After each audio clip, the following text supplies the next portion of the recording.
Mic'd up. Welcome, everybody, to On the Tee. Florida is mic'd up on the Shipyard Sports Connection Network from Tampa Bay to New England. I'm John Reger, PJ Mic'd Up broadcaster, and your host of this episode called WildBill's Golf Weather, coming to you from the Sea Dog Brewing Company St. Augustine studio and the Backyard Golf Association studio in Gainesville, Florida. This week, it's the PGA Championship from Aronimink, just outside the city of brotherly love, Philadelphia. Not only will we hear about the weather forecast, which always plays an integral part of the outcome, we also include some banter about some of the special things surrounding Aronimink and this year's PGA Championship. And with that, it's time for Wild Bill Stereau for his take on this week's weather. Bill. Woohoo! How you doing there, Coach? Well, hello, everybody, and well, golly, it's Wild Bill's Golf Weather Report coming to you live remotely for Aronimink Golf Club in Newtown Square, Pennsylvania. Now, as we follow the PGA Championship and the quest for the biggest and the heaviest trophy in professional golf, the Wanamaker. This beast of a trophy cast around 1926 after the 1916 original trophy was lost in 1925 is approximately 29 inches tall and weighs a whopping 27 pounds, made out of solid sterling silver.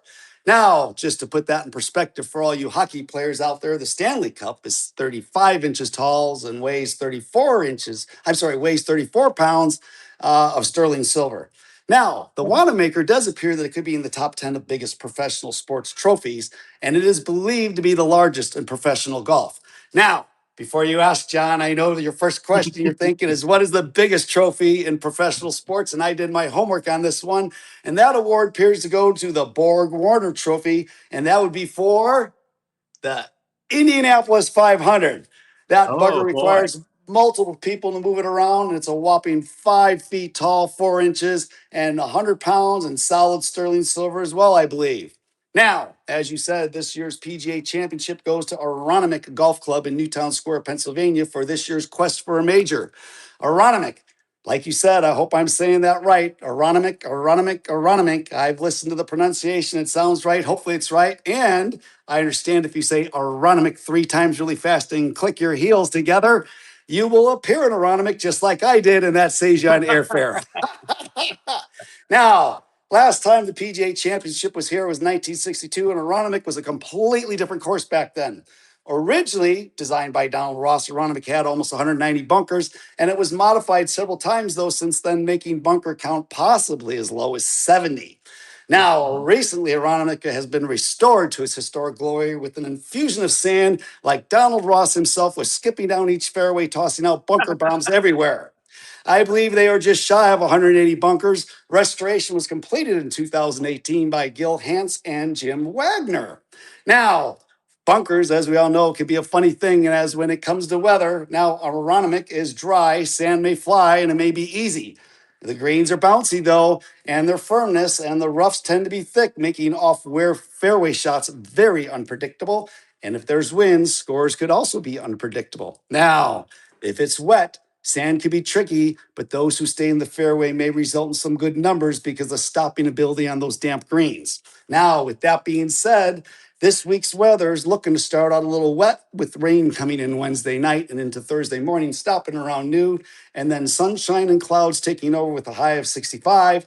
And that will make the bunkers wet and the greens soft, which could account for some low scores for the later starters. Now, Friday is more clouds and sunshine with a high of 68 degrees, but no more rain. This is going to allow for these bunkers to start drying out, but the greens will still be soft on Friday, allowing for some more low scores if they stay in the fairways. But they start firming up for the fairway, John. Now this weekend brings more sunshine and scattered clouds and sun with temps up to 80 on Saturday and the mid-80s on Sunday.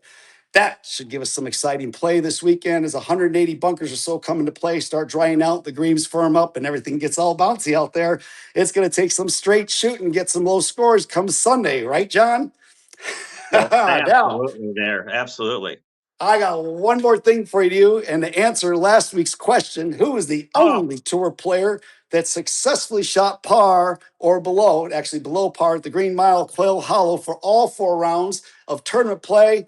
Drum roll, please. That would be Justin Rose in 2010 Wells Fargo Championship. And that is Wild Bill's Golf Report, coming to you remotely from Aronimink Golf Club, Newtown, Pennsylvania, and the Backyard Golf Association. Wild Bill signing out.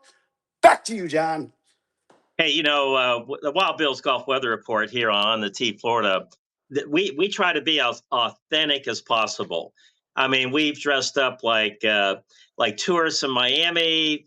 We've talked. We did voodoo Voodoo. from New Orleans. We've done all. We did I think it was something that had to do. We were in the Queen City of Charlotte. You had your Burger King hat on. Oh yeah, I was the Royal I- King for the RBC. that with the RBC. So I hope you enjoyed your Whopper when you got that. But you know what? You're wearing something pretty interesting today. We talk about the garb of the day. Yep. And the PGA Championship is one of those championships that's had a long history. And there's a lot of interesting things about it. One of the things was if you go to our social media, you go to Wild Bill Sterow, or you go to John Reger PJ, or you go to On the T Florida, you will see our posting for the week, to tell everybody to listen into the broadcast and things like that. And so knowing that you had a pair of plus fours. Now we call them plus fours in the United States, okay? Because in England they're called plus fours also, because if you call them knickers, this the short pants, that don't go all the way down your ankles, and you got they blouse out, and you've got your socks on. Well, that's what a plus four is. But in England, if you call it knickers, which a lot of people call the plus fours over here, that's women's underwear, knickers. And we certainly don't want to be looking like in women's underwear. But I found a picture from myself, my early career in golf, and I wore plus fours all the time. I wore them to work. I played in tournaments with them. And, that was kind of my signature trademark, along with the big fedora hat. And from 1984, but if you see the social media post, you'll see it says young at John Reger PJ 1984. But then, we time traveled you. And we've got a picture of you in your plus fours with your tie tucked in, because that's what the old players did, right? Yep, they tucked their tie in, so because it didn't get in the way of their swing, and you had your. Well, I think plus of the fours picture, I had on. a short tie and I had a flat cap. Exactly. So you Right. were so we called you old at Wild Bill Sterow, Yep. 1934.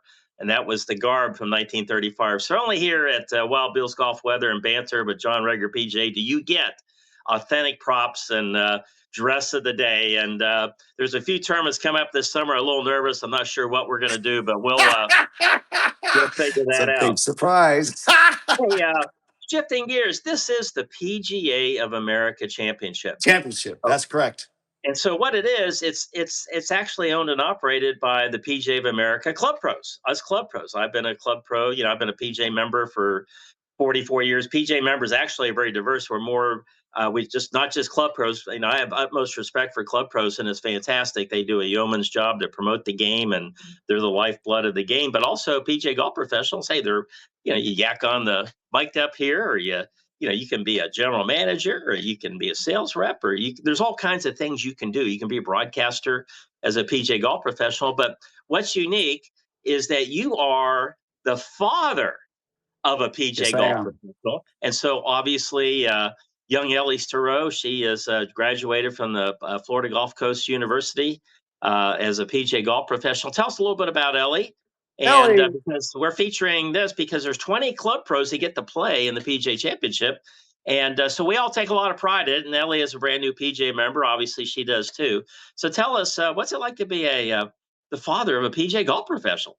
It's very exciting. I have learned a lot of things about golf that obviously, not being in the profession, I did not know. And believe it or not, if I get it wrong, my daughter's the first one to correct me. She was the one that properly showed me how to do a divot. Apparently I was doing them wrong, repairing divots. I'm sorry, not divots, Bill, let me tell ball you marks of the green. Bill, when you first started playing golf, it was a nightmare for the green superintendent because we went out there one day, I remember, and you would take these full practice swings, maybe two or three, and you would just take a giant divot out of the turf. And I'd be right behind you trying to get it back and get the sand and stuff like that, because I didn't want to deter you from learning how to play the game. So I'm glad that she finally had an intervention with you to teach you how not to destroy the golf course every time you play. Her and my son, they're all correcting me, believe it or not, but I'm getting better. from coming from, whack at golf to actually competing in tournaments and having a handicap. And I now have the lowest handicap I've ever had. I've won a match play, and I've won the member tournament last year. So we're getting better, and Well, that's good. that was, I'm glad that. Do they ever help you with their game? I know that you're an incredible coach. You've actually worked with them and taught them how to play golf, and they're all pretty good golfers. uh, But like, did they ever say, "Hey, Dad, we got to do something about this," or well, what do they do? my daughter would do that until recently. She was back here just recently this last time. She goes, "Let me see your swing," and I swung for her, and she goes, "Wow." She goes, "Okay, you're good now." So I Well, don't you know have a what that is?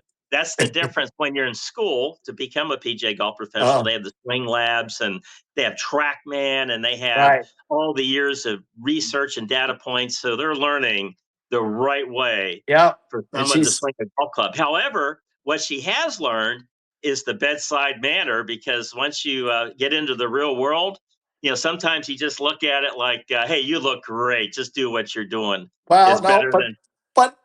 to tout my own horn a little bit, I can do a draw on command. I can do a fade on command. I can shoot straight on command. I can do a stinger now.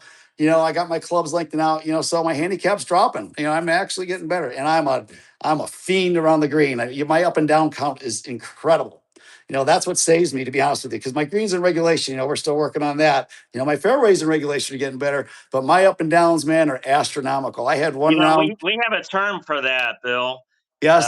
Bill, it's do I have to put my spikes on for this round that you're going to tell me about? My goodness. Hey, what's Ellie doing now as a PJ golf professional? Ellie is now up in a course up in the Upper Peninsula of Michigan. This is her second year up there doing seasonal work, and the owners up there really like her. They treat her like a little princess, which is wonderful. And she gets paid for it, so she really loves going up there. So she's having a good time. So that's enjoyable. I told her she's young now; she's not attached. This is the time to explore and spread your wings and see different things. Oh, I'm that's just I'm playing the fantastic. good dad. Well, that's absolutely fantastic. Hey, also, we were doing some show prep earlier, and I learned something, about the term birdie. Oh yeah, I Okay. heard. And the term birdie was invented close by in that area at Atlantic Country Club, and it was an American golfer from Philadelphia. And the guy, Interesting. and this guy's name is Abner. Now, I guess back in, we're Doubleday? talking, late 1800s or something. I guess everybody was named Abner. That was a popular name. I mean, today it's something totally different. But Abner Doubleday, remember him? Yep. Well, this guy was name was Abner A.B. Smith. I'm not sure what A.B. stood for, but his brother William And P. their Smith, Doubleday. yeah, who knows? And course designer George Crump. Okay, they're playing Atlanta City Country Club. And during the round, it says AB hit an approach shot right beside the hole, prompting someone in the group to exclaim, "That was a bird of a shot." Okay. And at the time, now, and this is verified by golfdigest.com too. Okay. And just because you see it on the internet doesn't mean it's true, but Golf Digest are a reputable source. At the time, the word bird was American slang for something excellent or outstanding. The Woo, phrase evolved into birdie, describing scoring one under. So there you have it. That's woohoo. how the term birdie was invented. See, we're informative as well there, people. So, any parting comments about Aronimink? And I know that you had mentioned something about the bunkers out there. My Like, goodness, they, I, they, I they, I can't imagine having to be on the greens crew and rake all those bunkers. oh, I can imagine, man, 100, almost 180 bunkers. They say it's like 176 or 178 or something like that. Bunker infusion. And they're all placed strategically in places where these people want to put their balls so that, they can make some narrow spots for landing issues, especially maybe for some of these bombers. But bombing could be tough, if these greens firm up this weekend. They got to get it to stick on the green, and with all the bunkers around the green, they may think twice. Well, I did listen to the press conference earlier in the week, and Roy was very truthful about what he thought about the off the tee. He says there's no strategy off the tee, just bomb it. Yeah. And then and then Well, go that's what from some of there. these long So, people do. They just hit it long yeah. and play it where it lies. I mean, I do that. I mean, let's be honest. I'm not putting it on that 5 yard circle when I'm hitting my driver. I'm hitting out there and I'm playing where it goes. So I got the same philosophy. I just don't hit as far. Plus, they chopped all the trees down, so the golf course looks like it's from 100 years ago. If you follow friedegg.com, I it's I one of the only websites out there in golf that covers golf course architecture. But I see where they've just like Oakmont Country Club in Pittsburgh, they just took all the trees out. Well, I read why they're doing that, and they're doing that for two reasons. Okay, one reason is the agronomics, because the trees are covering up the grass. It's hard to keep the grass alive when they're under the trees. But these golf courses were originally designed with elevated greens, and when all the trees start overhanging them, it takes away that effect and the awe of the elevation of the greens. So they're cutting it back to make it look more original. Plus, it makes the grass and everything grow better around the green. So Oh there yeah. seems to be a national trend for that now, going that way. Less trees. They're taking away more trees, getting rid of them, and opening these things up a little bit more, which I think is nice. I play on a golf course that's pretty tight, and I always say every day, I say this golf course needs a haircut. It needs a butcher is what it needs. It needs a good Well, haircut. I know some of the members that play golf there regularly. And we're talking Hawkstone Country Club, used to be called Hale Plantation, designed by Gary Blair. Yeah. They give the trees a haircut every day when they tee off, because it's all you hear is Oh balls yeah, scraping the trees. it's like a weed Well, whacker wow, Bill. sometimes. Bill, that was great. I really enjoyed that. Me And too. so, folks, there you have it. You've been listening to On the Tee, Florida's Mic'd Up, featuring Wild Bill's golf weather and Woohoo! banter with John Reger, PJ, on the Shipyard Sports Connection Network from Tampa Bay to New England, brought to you by Sea Dog Brew Pub, Treasure Island. I'm your host, Mic'd Up broadcaster John Reger, PJ, and remember to always carry an umbrella in case it rains. See you next week, everybody. Woo!